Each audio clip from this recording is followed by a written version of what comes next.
Let's do the last three examples. Consider the following. Part A, describe the type of indeterminate form, if any, that is obtained by direct substitution.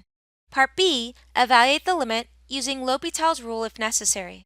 And then Part C, use a graphing utility to graph the function and verify the result in Part B. Now WebAssign is going to ask you to choose the graph for Part C. That's what you would answer for that portion, and I'll show you how to graph it on a graphing calculator when we're doing these problems. But note, on an exam, I would never ask you to do Part C. Let's do number 9. Number 9 is the limit as x approaches 0 from the right of x cubed times the cotangent of x. Part A, describe the type of indeterminate form you get with direct substitution. Well, this is going to equal 0 cubed times the cotangent of 0. To work this out, I could rewrite cotangent with its quotient identity, and then I would have 0 times the cosine of 0 over the sine of 0. Since the sine of 0 is equal to 0, that would make that undefined. So we should use a calculator and plug in a number to the right of 0 to determine what's happening with this limit. Make sure you're in radian mode. To determine what's happening with cosine of 0 over the sine of 0, plug in a number that's really close to 0 to the right. Let's choose 0.0001. So what happens when we do the cosine of 0.0001 divided by the sine of 0.0001? Where am I going? Well, this number is a big number, so this guy here is approaching positive infinity. This is really the indeterminate form 0 times infinity. So part A, where it's asking us describe the indeterminate form, the indeterminate form is 0 times infinity. Then it says to evaluate the limit using L'Hopital's rule if necessary. Well, this is a bad indeterminate form. And by bad indeterminate form, what I mean is that I can't use L'Hopital's rule yet. In order to use L'Hopital's rule, I'm going to have to manipulate this algebraically or using a trig identity so that it becomes 0 over 0 or infinity over infinity. So I have two options. I'm either going to move x cubed to the denominator, or I'm going to move cotangent of x to the denominator. Well, I know that x cubed, when I plug in a 0, is 0, and I know that the reciprocal of the cotangent is the tangent. Well, what's the tangent of 0? 0. So I could actually write this as the limit as x goes to 0 from the right of x cubed times 1 over the tangent of x. Because remember, the cotangent is just 1 over the tangent of x. And then the limit as x goes to 0 from the right of x cubed over the tangent of x. The reason that we want to do that is, now if we do direct substitution, we'd have 0 cubed over the tangent of 0, and that's just 0 over 0, and this is the good indeterminate form, the one that we can use L'Hopital's rule for. Since this is the good indeterminate form, what we're going to do is take the derivative of the numerator, the derivative of the denominator, and then try to take the limit again. So you say the limit as x goes to 0 from the right of, what's the derivative of x cubed? Well, that's 3x squared. What's the derivative of the tangent of x? Well, that's secant squared of x. Now that we've used L'Hopital's rule, there's really nothing that I can do in terms of cleaning this up.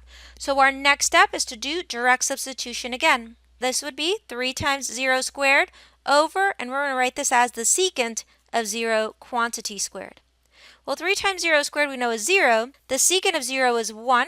1 squared is 1, and then 0 divided by 1 is going to equal 0. Therefore, this limit is equal to 0. Part C again said to use the graphing utility to graph the function and verify the results in Part B. For Part C, what you're going to have to do is graph this in your graphing calculator. So x cubed, there's no cotangent button on here, but I can do 1 divided by the tangent of x, and then I'm going to hit graph. And what you're going to do in WebAssign is try to determine from the graphs that they give you which one best matches the picture on your graphing calculator. Also from this graph you can see that as we approach 0 from the right, the y values of the graph want to be 0, so our limit answer for part B is correct. Let's do number 10. The limit as x goes to infinity of x times the tangent of 1 over x. Always start with direct substitution. In this case, we have infinity times the tangent of 1 over infinity. Well, remember, when it's a constant over x to a power, this guy here is going to be 0. Well, what's the tangent of 0? We just said that that was 0, so this is infinity times 0, or the same thing here, 0 times infinity. So for part A, the form that we get when we do direct substitution is infinity times 0 or 0 times infinity. Either would be correct. Now part B. Part B says to now evaluate this limit using L'Hopital's rule if necessary. In order to do that, we have to get out of this bad indeterminate form and get into one of the good ones, 0 over 0, or plus or minus infinity divided by plus or minus infinity. Well, last time we ended up moving the trig function. Well, this time, if we move this trig function, we're just going to get into this infinite loop of having to use L'Hopital's rule and never getting anywhere. So what we're going to do instead this time is move this guy right here. We're going to move x. Well, how do I move x? Well, I need to move it to the denominator. How do I move that to the denominator?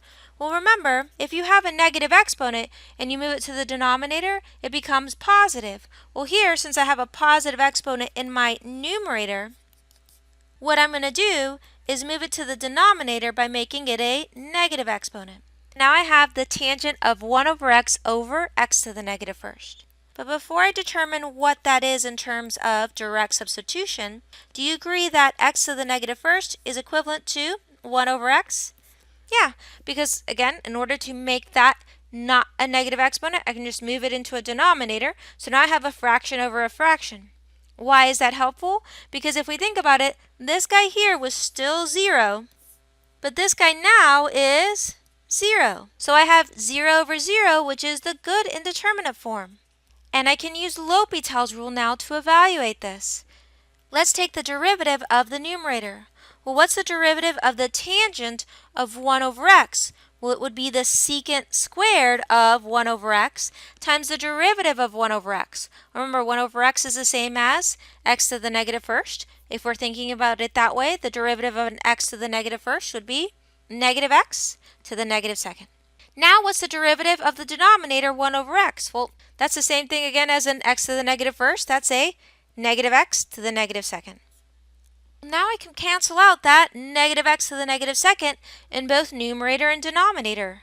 Then all I'm left with is the limit as x goes to infinity of secant squared of 1 over x. This is really the secant of 1 over infinity quantity squared.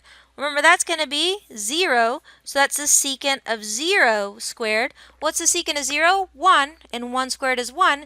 Therefore, this limit is equal to 1. Now notice we had, for number 9, the indeterminate form of 0 times infinity, and our answer was 0. This time we had 0 times infinity, and our answer is 1. So 0 times infinity is indeterminate form. It's not always going to equal 0. It's not always going to equal 1. It won't always be infinity. It's indeterminate, which is why you need to use L'Hopital's rule to evaluate it. Now do part C, where you put the function into your graphing calculator. So in your graph, you're just going to put the function, which is x, and then the tangent of 1 divided by x. Again, make sure that you're in radian mode when you do this. You hit graph, and then you're going to choose the WebAssign graph that's going to look most like the graph your calculator gives you.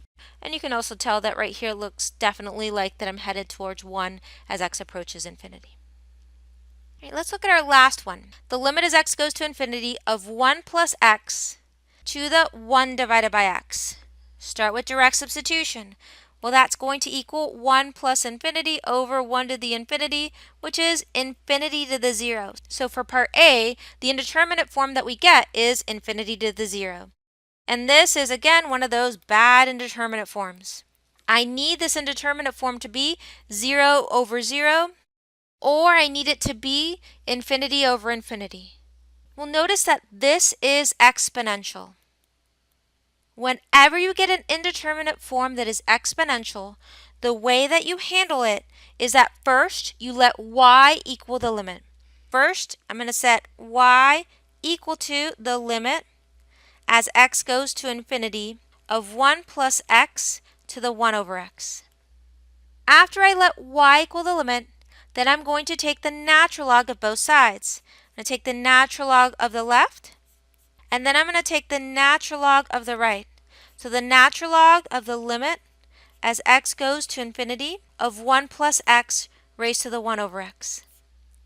Now recall from Calculus 1, in Calculus 1 we said that the limit as x goes to c of f of g of x was equal to f of the limit as x goes to c of g of x. The limit of a composite function was the outside function's value of the limit of the inside function. Technically, this portion right here is this side right here. We're just going to go backwards that way and say that, well, the natural log of the limit, knowing that it's a composite function, is the same as the limit of the composite function, the limit of the natural log. Typically, I'm going to skip to this line right here when we have these exponentials, because when you're taking the natural log of both sides, you will always want to rewrite it as the limit of the natural log. Why is this helpful? Well, we already said this before in a different example. Remember, if you have the natural log of a to the r, this is equal to r times the natural log of a, which means that this guy right here, this exponent, will pop out and go and multiply the natural log. Then we're looking at the natural log of y equals the limit as x goes to infinity of 1 over x times the natural log of 1 plus x. Well, what does direct substitution yield now? Well, that's going to be 1 over infinity times the natural log of 1 plus infinity, and that's basically 0 times infinity, which is still a bad indeterminate form. We're still going to need to move something around. Well, isn't this already in the denominator? Yeah, let's go ahead and put it in the denominator and then see what happens. If I do that, I'm looking at the limit as x goes to infinity of the natural log of 1 plus x all over x. Well, what is the limit as x goes to infinity of the natural log of 1 plus x over x? Well, now we're at infinity over infinity, and this is the good indeterminate form. Now we can use L'Hopital's rule.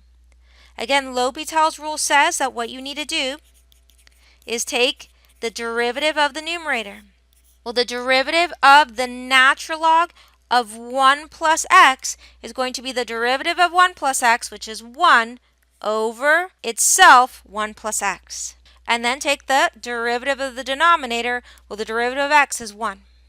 I don't need that over 1, so I'm just going to look at this as the limit as x goes to infinity of 1 over 1 plus x. Now, if I plug in infinity, I have 1 divided by infinity, and I know that 1 divided by infinity is going to equal 0. That means that the natural log of y here is equal to 0. We are not done yet. In order to finish this problem off, what we need to now do is solve for y. Because remember, the original limit was just y, not the natural log of y. Well, how do I do that? I let e be the base on both sides, and then I have e raised to the natural log of y, and that has to equal e to the 0. Well, here e and natural log will cancel because they're opposite operations, and we're just left with y, and then e to the 0 is equal to 1. Therefore, what does that mean? It means that that limit as x goes to infinity of 1 plus x raised to the 1 over x, that guy there is equal to 1. Let's look at it in the graph to finish this problem off, because remember, in WebAssign, you're going to need to choose that graph. In here, we'll say 1 plus x, and we're going to raise this to the 1 divided by x. You hit graph, and then again, in WebAssign, you're going to choose the graph that looks most like the picture that your graphing calculator gave you, and you notice as you go off towards infinity, your y values are approaching 1. That's it for indeterminate forms and L'Hopital's rule.